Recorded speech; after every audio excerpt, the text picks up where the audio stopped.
Here are 5 things I wish I knew before starting game dev with C++. The more interesting examples I find of people that just take way too long to learn and people that just move blazingly fast. So there is clearly a right and a wrong way, and I tell you the biggest secret at the end of the video. So the first tip is to search for good teachers. 99% of all my skills I have learned from YouTube, including coding. But while I was learning C++, I got stuck at some point because I was only finding beginner tutorials. And I'm not kidding you, I thought I knew almost everything there is to learn about C++ because I couldn't find anything new to learn.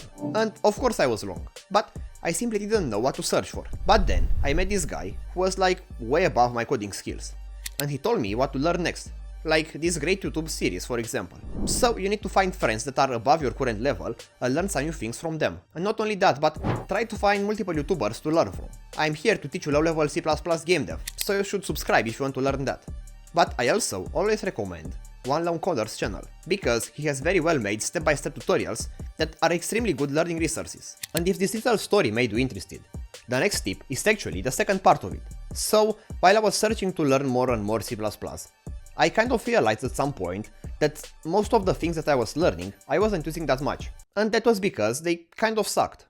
Look, even though C++ is one of the most used languages, it has many flaws, and its biggest flaw is that it is way too complex.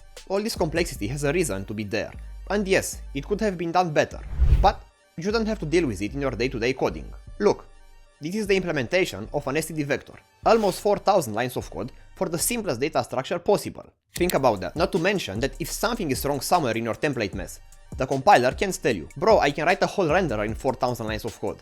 Imagine writing all my code in the generic C++ style that people push for. I would be writing thousands of lines of code just to open my window. So just keep things simple. With only the basic C++ things, you can do a ton of stuff and use containers like vectors and maps. And I personally recommend you to not go into OOP, classes or smart pointers. If you want more details though, look at these videos. But wait, before we go into the most important tip, I have 2 small practical things. So the thing I struggled the most with was drawing things on the screen. Like I wanted to make a game, but like how do you open a window and draw sprites to it to have a game? This is what you have to do. You need some library to help you, like Raylib or SFML. They are actually very easy to use. You just need to follow any tutorial online or even ask ChatGPT, but you will need to link them to your project. And that is unfortunately very hard in C++. So I wish I knew how to link libraries in C++. And I know it's like saying I wish I knew how to code before knowing how to code, but not quite. You see, you actually don't have to learn how to link libraries yet. You'll need to learn that eventually.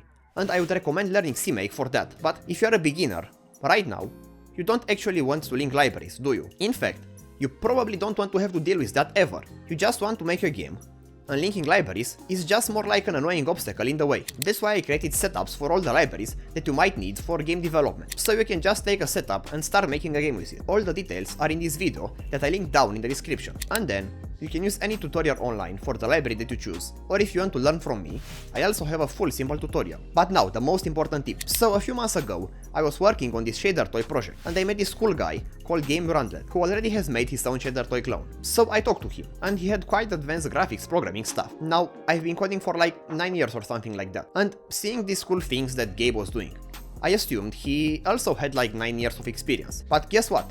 He doesn't. So then, how did he outperform me in graphics programming that much? Well, here's the thing.